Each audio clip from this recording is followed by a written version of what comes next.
আসসালামু আলাইকুম। সুপ্রিয় শিক্ষার্থী বন্ধুরা, কেমন আছো তোমরা সবাই? আশা করি তোমরা সবাই খুব ভালো আছো। আমি শারমিন আফরোজ।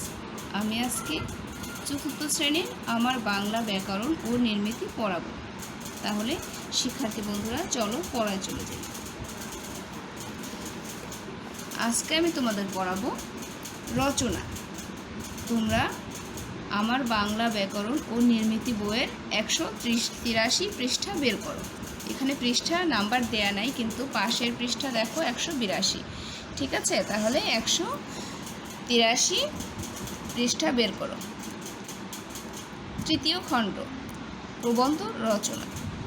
রচনা লিখন। ভূমিকা। প্রবন্ধ কথাটি সংস্কৃত ভাষা থেকে এসেছে। এর অর্থ কোনো বিষয়ের পূর্বাপর সম্পর্ক বজায় রেখে সাবলীল গদ্য ভাষায় নাতিদীর্ঘ রচনা। প্রবন্ধকে রচনা বলা হয়। প্রবন্ধ কাকে বলে? কল্পনা ও বুদ্ধিবৃত্তিকে আশ্রয় করে লেখক কোনো বিষয়বস্তু সম্বন্ধে যে আত্মসচেতন নাতিদীর্ঘ সাহিত্যরূপ সৃষ্টি করেন তাকেই প্রবন্ধ বলে। তাহলে প্রবন্ধ কি? প্রবন্ধ হচ্ছে কল্পনা ও বুদ্ধিবৃত্তিকে আশ্রয় করে লেখক কোনো বিষয়বস্তু সম্বন্ধে যে আত্মসচেতন নাতিদীর্ঘ সাহিত্যরূপ সৃষ্টি করেন তাই হচ্ছে প্রবন্ধ। ঠিক আছে। প্রবন্ধের শ্রেণী বিভাগ। প্রবন্ধ 3 ভাগে বিভক্ত। দেখো, একটা হচ্ছে বর্ণনামূলক, ঘটনামূলক আর চিন্তামূলক বা ভাবমূলক। ক, বর্ণনামূলক। যেসব প্রবন্ধে কোনো প্রাণী, উদ্ভিদ, বস্তু, স্থান, কাল প্রভৃতি বিষয়ে বর্ণনা করা হয় তাদেরকে বর্ণনামূলক রচনা বলা হয়। যেমন গরু, ঘোড়া, ছাগল, বিড়াল, পাখি, ধান, পাট, কাগজ, নদী, গ্রীষ্ম, বর্ষা, কয়লা, গ্রাম ইত্যাদি। এগুলি হচ্ছে কি বর্ণনামূলক রচনা। ঠিক আছে। এখন আসি দেখো খ, ঘটনামূলক। যেসব প্রবন্ধে প্রকৃত ঘটনা, জীবন কাহিনী, উৎসব, ভ্রমণ কাহিনী, মহান 21শে ফেব্রুয়ারি, স্বাধীনতা সংগ্রাম, ঈদ উল ফিতর, ঈদ উল আজহা, দুর্গাপূজা ইত্যাদি বিষয়ের আলোচনা হয় তাদেরকে ঘটনামূলক রচনা বলা হয়। ঠিক আছে। এখন আসি দেখো গ, চিন্তামূলক বা ভাবমূলক। যেসব প্রবন্ধের বিষয়বস্তু শুধু কল্পনা দ্বারা অনুভব করে লিখতে হয়, যাদের অস্তিত্ব বাস্তবে নেই, থাকলেও তাদের স্বরূপ সঠিকভাবে বোঝা যায় না, এ ধরনের রচনাকে চিন্তা বা ভাবমূলক রচনা বলা হয়। অধ্যবসায়, সময়ের মূল্য, জনশিক্ষা, শ্রমের মর্যাদা, সংবাদপত্র, কম্পিউটার, প্রিয় কবি, স্বদেশপ্রেম, চরিত্র, জাতীয় পতাকা, জাতীয় ফল ইত্যাদি। এগুলি হচ্ছে কি চিন্তা বা ভাবমূলক রচনা। ঠিক আছে। এখন আসি দেখো প্রবন্ধের বৈশিষ্ট্য। ক, লেখকের বিদ্যাবুদ্ধি ও জ্ঞানের প্রকাশ ঘটে। খ, লেখকের ব্যক্তিগত মনোভাব প্রতিফলিত হয়। গ, এতে লেখার ক্ষমতা বৃদ্ধি পায় এবং জ্ঞানের পরিধি বিস্তৃত হয়। ঘ, ভাষাগত জ্ঞান বৃদ্ধি পায় এবং মৌলিক চিন্তাধারায় বিকাশ ঘটে। ও, এর মধ্যে লেখকের ব্যক্তিগত বিচার বুদ্ধি ও মননশীলতার যথেষ্ট মিলন ঘটে। ঠিক আছে। এখন আসি দেখো প্রবন্ধ লেখার সময় কয়েকটি বিষয়ের প্রতি লক্ষ্য রাখা দরকার। তাহলে তোমরা এটুকু নিজেরা পড়ে ফেলবে। ঠিক আছে শিক্ষার্থী বন্ধুরা, তাহলে চলো এখন চলে যাচ্ছি আমি তোমাদেরকে অর্ধবার্ষিকী পরীক্ষার জন্য 3টা রচনা পড়াবো। ঠিক আছে। একটা হচ্ছে ষড়ঋতু, আর একটা হচ্ছে স্বদেশপ্রেম, আর অধ্যবসায়। তাহলে দেখো 197 পৃষ্ঠা, বাংলাদেশের ষড়ঋতু অথবা বাংলার ঋতু বৈচিত্র্য অথবা ঋতুচক্র ও বাংলাদেশ। ভূমিকা। এমন দেশটি কোথাও খুঁজে পাবে না কো তুমি, সকল দেশের রানী সে যে আমার জন্মভূমি। জলবায়ু অনুসারে আমাদের বাংলাদেশকে 6 ঋতুতে ভাগ করা যায়, যেমন গ্রীষ্ম, বর্ষা, শরৎ, হেমন্ত, শীত ও বসন্ত। প্রতিটি ঋতুর নিজ নিজ বৈশিষ্ট্য আছে। তাই বলা যায় 6 ঋতুর দেশ বাংলাদেশ। গ্রীষ্মকাল, প্রকৃতির রঙ্গশালায় ঋতুপুরুষ গ্রীষ্মের প্রথম পদার্পণ ঘটে। চোখে ভাসে তার তাপস কঠোর মূর্তি। তার আগমনী গান গেয়ে রবীন্দ্রনাথ লিখেছেন, এসো হে বৈশাখ এসো এসো, তাপস নিঃশ্বাস বায়ে, মুমুর সরে দাও পোড়ায়। গ্রীষ্মকাল এলেই করা হয় রৌদ্র, মাঠ ঘাট বিরান, মরু এককণ্ঠ হয় জলশূন্য। গ্রীষ্মের প্রচণ্ড তাপে খাল বিল ডোবা পুকুর শুকিয়ে যায়, আসে কালবৈশাখী ঝড়, ভাঙে ঘরবাড়ি গাছগাছরা, এক সময় আমের বোল হয় মুকুলিত। পাকা আম জাম কাঁঠাল লিচু এমনি নানা ফল সম্ভার। তাহলে জলবায়ু অনুসারে আমাদের দেশকে কয়টি ঋতুতে ভাগ করা হয়েছে? 6টি ঋতুতে, তাই না? কি কি? তা হচ্ছে গ্রীষ্ম, বর্ষা, শরৎ, হেমন্ত, শীত আর বসন্ত। ঠিক আছে, দেখো এই 6টি প্রত্যেকটি ঋতুর কিন্তু আলাদা আলাদা বৈশিষ্ট্য আছে, আর বৈশিষ্ট্যগুলো এখানে তুলে ধরা হয়েছে। গ্রীষ্মকালে কি হয়? গ্রীষ্মকাল এলেই কি কড়া রোদ হয়, তারপরে মাঠ ঘাট সব শুকিয়ে চৌচির হয়ে যায়, তাই না? আর হচ্ছে কালবৈশাখী ঝড়ও হয়, ঘরবাড়ি ভেঙে যায়। তাছাড়া এই সময় আমের বোল হয়। আমের বোল কি বুঝো? আমের মুকুল আসে গাছে।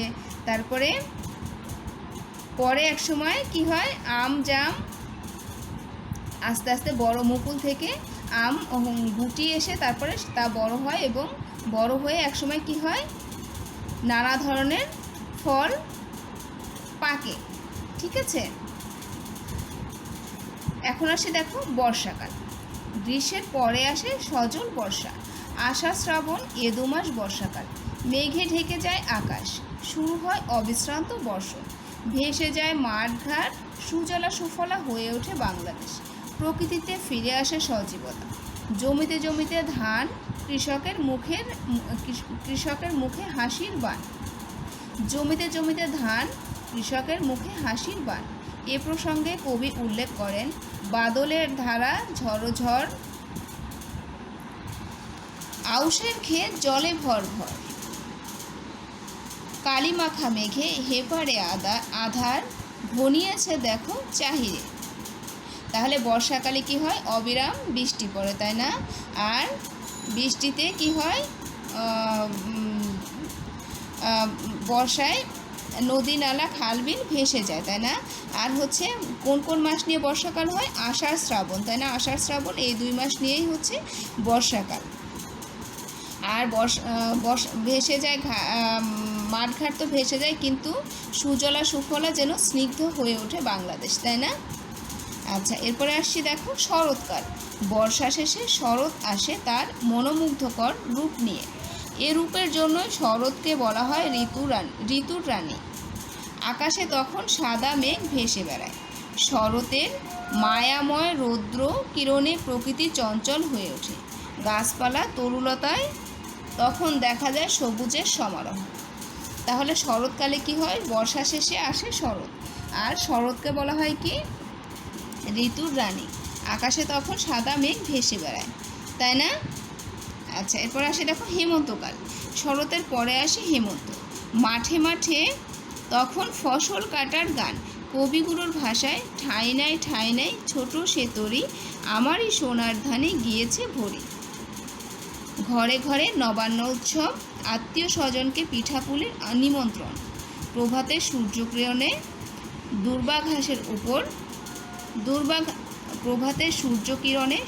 দুর্বা ঘাসের উপরে শিশির বিন্দুগুলো মুক্তার মতো উজ্জ্বল হয়ে ওঠে। তাহলে হেমন্তকালে কি হয়? হেমন্তকালে ফসল কাটার ধুম পড়ে যায়, তাই না? তখন ঘরে ঘরে কি হয়? নবান্ন উৎসব হয়, আত্মীয় স্বজনকে পিঠাপুলির নিমন্ত্রণ করে খাওয়ানো হয়, তাই না? আচ্ছা, এখন দেখো শীতকাল। হেমন্তের পরে আসে মাঘের সন্ন্যাসী শীত। প্রকৃতি তখন শীর্ণ, শুষ্ক ও ম্লান, সর্বত্রই রিক্ততার আভাস।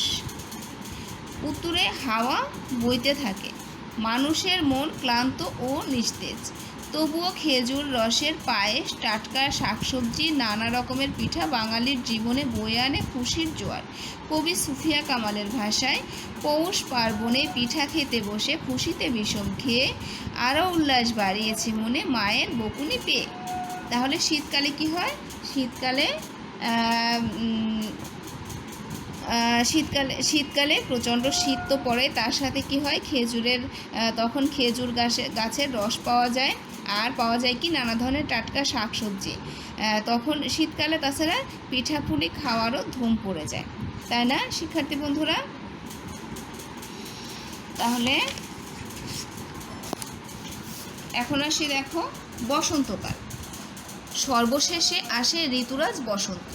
তখন গাছে গাছে ফুলে ফুলে অলি, সুন্দর ধরাতল পাখির কলকাকলি, কোকিলের সুমধুর তান, দক্ষিণের হাওয়া, আম্র মুকুলের গন্ধ, ফুলের সমারোহ প্রভৃতি মিলিয়ে সৃষ্টি হয় অপূর্ব মায়ালোক। তাহলে কি হয়? বসন্তকাল, দেখো বসন্তকালকে ঋতুরাজ বলা হয়, ঠিক আছে? আর তখন কি হয়, গাছে গাছে, শীতের পরে আসে বসন্ত ঋতুতে গাছে গাছে ফুল ফোটে, তখন কোকিলের গান শোনা যায়, দক্ষিণের হাওয়া বয়, তাই না? আমের মুকুলের গন্ধ পাওয়া যায়। তাহলে এটা গেল বসন্তকালে। উপসংহার: বাংলাদেশ ষড়ঋতুর লীলা বৈচিত্র্যের পীঠস্থান। হাস্য রহস্যময়ী এই বাংলাদেশের জন্ম নিয়ে আমরা দেখেছি প্রকৃতির অনন্ত সুন্দর রূপ। তাই কবি লিখেছেন, সার্থক জনম মাগো জন্মেছি এই দেশে, সার্থক জন্ম মাগো তোমায় ভালোবেসে। ঠিক আছে শিক্ষার্থী বন্ধুরা? তাহলে এটা গেল কি ষড়ঋতু, ঠিক আছে, বা বাংলাদেশের ষড়ঋতু বা বাংলার ঋতু বৈচিত্র্য বা ঋতুচক্র ও বাংলাদেশ। এরপরে আসছি স্বদেশ প্রেম। এটা হচ্ছে 204 পৃষ্ঠা। স্বদেশ প্রেম অথবা দেশপ্রেম। ভূমিকা: জন্মভূমির প্রতি গভীর অনুরাগ থাকার নামই দেশপ্রেম। আমাদের প্রিয় নবী হজরত মুহাম্মদ সাল্লাল্লাহু আলাইহি ওয়াসাল্লাম বলেছেন, দেশপ্রেম ঈমানের অঙ্গ। দেশপ্রেমিকের মতো জন্মভূমি সর্ব থেকে শ্রেষ্ঠ। তাই স্বদেশের প্রতি মানুষের স্বাভাবিক আকর্ষণ গড়ে ওঠে। দেশপ্রেমের স্বরূপ: পল্লীতে ক্ষুদ্র ভূখণ্ডে জন্ম নেয়া মানুষ তার বাল্য ও কৈশোর সে জন্মভূমিতেই কাটে বলে জীবনের সঙ্গে জন্মভূমির এক সূত্রে গাঁথা হয়ে পড়ে। তাই পরবর্তীকালে জীবনের প্রয়োজনে শহরবাসী হলে বা অন্যত্র গমন করেও গ্রামের কথা কেউ ভুলতে পারে না। স্বদেশপ্রেম বলতে আমরা বুঝি দেশের মাটি ও মানুষকে ভালোবাসা, সংকট মুহূর্তে দেশকে রক্ষা করা, স্বদেশ স্বজাতি স্বভূমিকে গৌরবময় মর্যাদার আসনে অধিষ্ঠিত করা এবং প্রয়োজনে স্বদেশের জন্য আত্মত্যাগ করা। কবি মাইকেল মধুসূদন দত্ত স্বদেশ ছেড়ে ইউরোপে গিয়ে বুঝতে পেরেছিলেন দেশের মাটি, মানুষ, প্রকৃতির কত যে প্রিয়। কবি মাইকেল মধুসূদন দত্ত স্বদেশ ছেড়ে ইউরোপে গিয়ে বুঝতে পেরেছিলেন দেশের মাটি, মানুষ, প্রকৃতি কত যে প্রিয়। তাই বিদেশে অবস্থানকালে তিনি কপোতাক্ষ নদকে উপলক্ষ করে লিখেছিলেন, সতত হে নদ তুমি পর মোর মনে, সতত তোমারই কথা ভাবি এ বিরল। এখন আসে দেখো দেশপ্রেমের বহিঃপ্রকাশ। সবারই দেশের প্রতি অনুরাগ থাকা স্বাভাবিক। স্বদেশ প্রেমিক কবি গেয়েছেন, আমার এই দেশেতে জন্ম দেন, এই দেশেতেই মরি। স্বদেশ প্রেমিক কবি গেয়েছেন, আমার এই দেশেতেই জন্ম দেন, এই দেশেতেই মরি। বনের পশু পাখির মধ্যে নিজ নিজ আবাসস্থলের প্রতি গভীর ভালোবাসা লক্ষ্য করা যায়। অন্য কোনো শত্রুর আক্রমণ দেখলে মরিয়া হয়ে আবাসস্থলের নিরাপত্তা রক্ষায় সচেষ্ট হয় সে। মানুষের মধ্যে স্বদেশের প্রতি আকর্ষণ বেশি কাজ করে যখন তিনি বিদেশে থাকেন। বাঙালি জাতির স্বদেশপ্রেমের নিদর্শন। বাঙালির স্বদেশপ্রেমের নানা উজ্জ্বল নিদর্শন রয়েছে। মাত্র 9 মাস মুক্তিযুদ্ধ করে এ দেশের আবাল বৃদ্ধ বনিতা স্বাধীনতার সূর্যকে ছিনিয়ে এনেছে। মায়ের ভাষা প্রতিষ্ঠার জন্য এদেশের সূর্য সন্তানরা জীবন দিয়েছেন। দেশপ্রেমের মহিমা। দেশপ্রেমের ফলে মানুষের মন উদার ও মহৎ হয়, মনের ভিতর জাগ্রত হয় অপরের জন্য কল্যাণ। প্রকৃত স্বদেশপ্রেমিকের খ্যাতি শুধু দেশের ভিতরে সীমাবদ্ধ থাকে না। ছাত্র জীবনে দেশপ্রেম শিক্ষা। দেশকে ভালোবাসতে হলে ছাত্র জীবন থেকে দেশের প্রতি ভালোবাসা থাকতে হবে।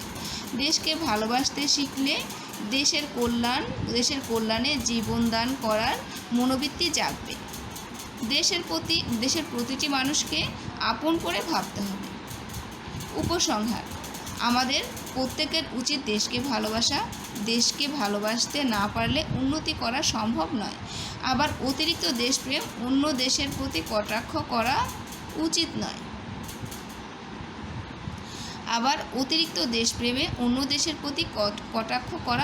নয়। এতে করে নিজের দেশের সুনাম ক্ষুণ্ণ হয়। স্বদেশপ্রেমের প্রকৃত উদ্দেশ্য হওয়া উচিত দেশের কল্যাণ নিয়ে চিন্তা করা, মাতৃভূমির মঙ্গল সাধনে শুভ চিন্তা, নিঃস্বার্থ কর্ম ও মহৎ আদর্শ স্থাপন করে আমরা দেশপ্রেমের দৃষ্টান্ত স্থাপন করতে পারি।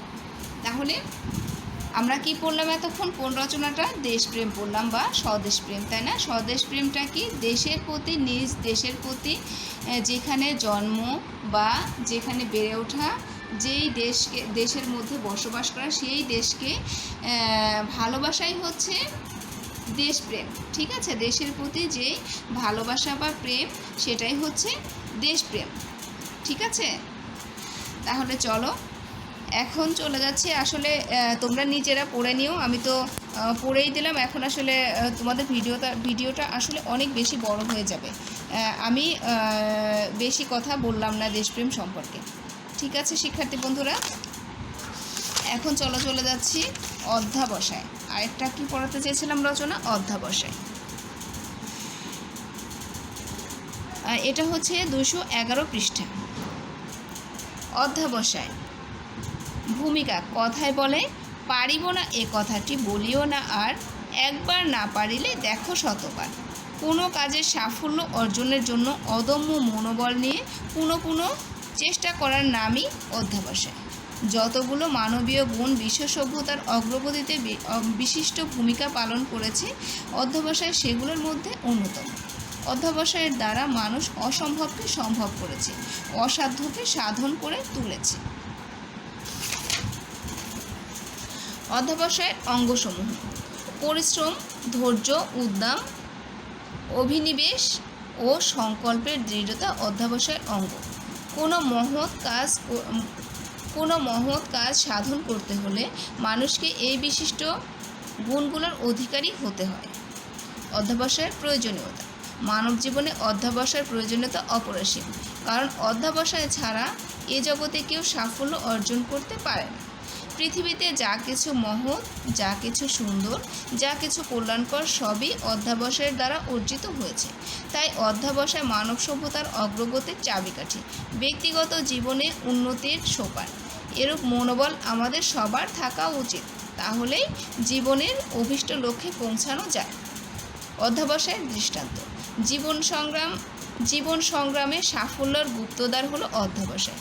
যুগ যুগের ইতিহাস কালের পর্দায় রেখে গিয়েছে তার প্রমাণ। সুইজারল্যান্ডের রাজা রবার্ট ব্রুস 6 বার একাধারে বিফল হলেও নিরাশ হননি, সংকল্পচ্যুত হননি। তাই পুরস্কার মিলে ছিল তার ভাগ্যে। 7ম বারের চেষ্টায় জয়লাভ করেন। শুধু অধ্যাবসায়ের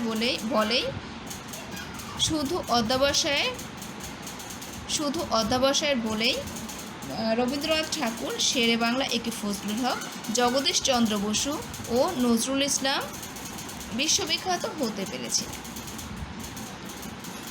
হজরত মুহাম্মদ সাল্লাল্লাহু আলাইহি সাল্লাম, মহাকারণিক গৌতম বুদ্ধ, যীশুখ্রিস্ট ও শ্রীকৃষ্ণের মতো ধর্ম প্রচারের জন্য অক্লান্ত পরিশ্রম ও সাধনার খবর কে না জানে। এখানে দেখো ভুল আছে, তোমরা ঠিক করে নেবে, ঠিক আছে। ছাত্র জীবন ও অধ্যবসায়। অধ্যবসায় গড়ে ওঠে ছাত্র জীবনে। ছাত্র জীবনী ভবিষ্যৎ জীবনের প্রস্তুতি কাল। ছাত্র জীবনী ভবিষ্যৎ জীবনের প্রস্তুতির কাল। কাজেই এ সময়ে অধ্যবসায় শিক্ষা প্রয়োজন। অলস বিমুখ ছাত্র কখনো পরীক্ষায় ভালো ফলাফল করতে পারে না। তাহলে অলস বিমুখ ছাত্র কখনো পরীক্ষায় ভালো ফলাফল করতে পারে না। আমাদের ছাত্রদের মধ্যে অধ্যবসায়ের অভাব লক্ষ্য করা যায়, কিন্তু তাদের মনে রাখা প্রয়োজন, 5 জনে পারে যাহা তুমিও পারিবে তাহা। পারো কি না পারো, করো যতন আবার, একবার না পারিলে দেখো শতবার। সব ছাত্র মেধাবী নয়, আবার অর্থের অভাবে অনেকে পড়াশোনা করতে পারে না, কিন্তু তারা যদি অধ্যবসায়ী হয় তাহলে সব বাধা কেটে যাবে। অধ্যবসায় ও প্রতিভা। অধ্যবসায়ের সাথে প্রতিভা যোগ হলেই মানুষ বড় কিছু হতে পারে। অধ্যবসায় না থাকলে শুধু প্রতিভার দ্বারাই কিছুই হয় না। আবার অধ্যবসায় থাকলে অসাধারণ প্রতিভার অধিকারী না হয়েও বড় কাজ সাধন করা যায়। জগতে বহু বিখ্যাত লোক আছেন যারা প্রতিভাবান অপেক্ষা অধ্যবসায়ী বেশি ছিলেন। বৈজ্ঞানিক নিউটন বলেন, প্রতিভা বলে কিছুই নেই, পরিশ্রম ও সাধনা করে যাও, তাহলে প্রতিভাকে আগ্রাহ্য করতে পারবে। উপসংহার। আত্মশক্তির বলে বলীয়ান জীবনে সফলতা অনিবার্য। জীবন ফুলশয্যা নয়, জীবন দুর্গম ও বাধা বিঘ্নময়। অধ্যবসায়ের দ্বারাই বাধা পেরিয়ে সাফল্যের উপকূলে পৌঁছানো সম্ভব। হাদিসে আছে, যে চেষ্টা করে সে পায়। অলসতা ও শ্রমবিমুখতায় জীবনকে পঙ্গু করে দেয়। তাহলে শিক্ষার্থী বন্ধুরা, অধ্যবসায় বোঝা গেল কি? অধ্যবসায় হচ্ছে যে মানব জীবনে যদি তোমাদের জীবনে সাফল্য অর্জন করতে চাও তাহলে অধ্যবসায় বা পরিশ্রমের কোনো বিকল্প নাই, ঠিক আছে। তাহলে অধ্যবসায়ের মাধ্যমে কী করতে হবে? ছাত্র জীবনে অধ্যবসায় করতে হবে এবং যে কোনো কাজের জন্য পরিশ্রম করে গেলে তার সফলতা দেখা যাবে যে একসময় তুমি পাবেই পাবে, ঠিক আছে। কিন্তু যদি শ্রমবিমুখ হয়ে বসে থাকো বা অলস হয়ে বসে থাকো তাহলে দেখা যাবে জীবনে সাকসেস বা পূর্ণতা আসতে তোমার অনেক কষ্ট হবে বা পূর্ণতা আসবেই না যদি তুমি অলস হয়ে থাকো। তাহলে তোমাকে পরিশ্রম করতে হবে, অধ্যবসায় করতে হবে এবং এক্ষেত্রে তুমি যদি তোমার মেধা যদি একটু কমও থাকে কিন্তু পরিশ্রম বা অধ্যবসায়ের ফলে তুমি উন্নতির সর্বোচ্চ শিখরে পৌঁছতে পারবে। তাহলে শিক্ষার্থী বন্ধুরা চলো এখন বাড়ির কাজে চলে যাচ্ছি। দেখো বাড়ির কাজ কী দিয়েছি। রচনা, বাংলাদেশের ষড়ঋতু, স্বদেশপ্রেম ও অধ্যবসায় পড়া ও লেখা। এখন আমি তোমাদের আরেকটা কথা বলি যে তোমাদের মনে হতে পারে যে আমি 3টা রচনায় কেন একসাথে তোমাদেরকে দিয়ে দিলাম, তাই না? তোমাদের এখন মোটামুটি সবই পড়ানো হয়েছে, শুধু পাওয়া গেছে চিঠি। আজকে রচনা পড়ালাম এবং আগামী ক্লাসে যেহেতু রোজার বড় একটা ছুটি হয়ে যাবে তোমাদের, তো তোমরা বাসায় পড়ে ফেলতে পারবে। আর যদি আমি অল্প করে পড়াতাম তাহলে একটা রচনা করে করে পড়াতাম, এরকম আমার 3টা সপ্তাহে যেহেতু একটা ক্লাস 3টা ক্লাস লেগে যেত, ঠিক আছে শিক্ষার্থী বন্ধুরা। এজন্যই আমি তোমাদেরকে সবগুলো রচনা একসাথে পড়িয়ে দিলাম, তোমরা বাসায় নিজেরা এখন পড়ে ফেলবে, ঠিক আছে। আর আগামী রবিবার আমি তোমাদের চিঠি ক্লাসটা নিব, ঠিক আছে শিক্ষার্থী বন্ধুরা। তাহলে আজকে এ পর্যন্তই। তোমরা সবাই ভালো থাকো, সুস্থ থাকো। আল্লাহ হাফেজ।